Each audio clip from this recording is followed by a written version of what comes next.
With Doubtnut, get instant video solutions to all your maths, physics, chemistry, and biology doubts. Just click the image of the question, crop the question, and get instant video solution. Download Doubtnut app today. Hello everyone. So the question is, a disk of radius r has a light pole fixed perpendicular to the disk at its periphery, which in turn has a pendulum of length r attached to its other end as shown in figure. The disk is rotated with the constant angular velocity omega. The string is making an angle 45 degree with the rod. Then the angular velocity omega of the disk is, we have to find out the angular velocity of omega, that is also equal to the angular velocity of pendulum. So we have to find out the angular velocity of pendulum. Actually, as you can see in the figure, there is a disk which is having the radius r, and this is a pole which is perpendicular to this disk, and a pendulum with bob is connected with this rod, which is making angle 45 degree with this rod, and the length of this pendulum is r.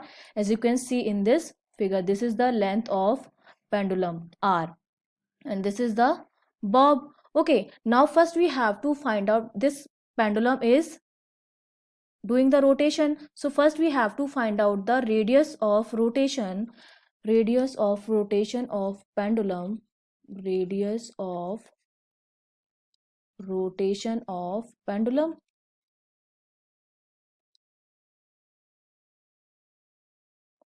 And this is equals to, this pendulum is doing pendulum from here to here, so this is equal to the r and this distance. Okay, this distance is given as, this is r, so that means this angle is 45 degree, that means this distance is equals to r sine 45. So the total radius of rotation is r plus r sine 45. Okay, so total radius of rotation is written as equals to r plus r sine 45, and sine 45 is 1 upon root 2, so it is r plus r by root 2. This is the total radius of rotation of pendulum. Now as you can see in the figure, that the mass of this bob is acting downward. Okay, suppose it is having the mass m, so that means weight is acting downward, so I can write mg, which is acting downward. Because of this weight, there is a tension in this string. Suppose that tension is T. Now there are two components of this tension.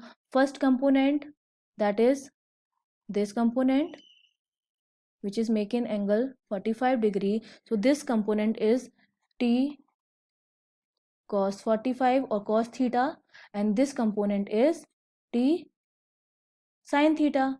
Now as you can see that T cos theta is balanced by the weight, and T sin theta is balanced by the centrifugal force. So I can write the equations, and these equations is T sin theta, which is balanced by the centrifugal force, and centrifugal force is m omega square r, where r is the radius of rotation. So radius of rotation is r plus r by root 2. This is equation 1.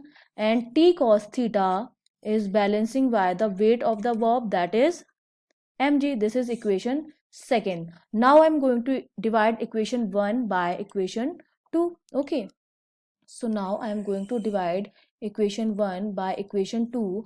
So t cancel out, sin theta upon cos theta, that is tan theta, equals to m cancel out, so I have tan theta equals to omega square r plus r upon root 2 divided by g. From here the value of omega can be written as, from here omega equals to g tan theta upon r plus r by root 2, and this is root. Now I can r is common in this term, so I can also write omega equals to g tan theta, r is common, so it is 1 plus 1 upon root 2. Okay, now the value of theta is given as 45 degree, theta equals to 45, that means tan 45 is 1, so I can also write tan 45 equals to 1. So the value of omega is coming out to be root 2g upon r root 2 plus 1 radian per second. This is the angular velocity of disk, which is equals to root 2g upon r root 2 plus 1. And these options given in the question is not correct options. Okay, so the answer is root 2g upon r root 2 plus 1. Okay, thank you. For class 6 to 12, IIT JEE and NEET level. Trusted by more than 5 crore students. Download Doubtnut app today.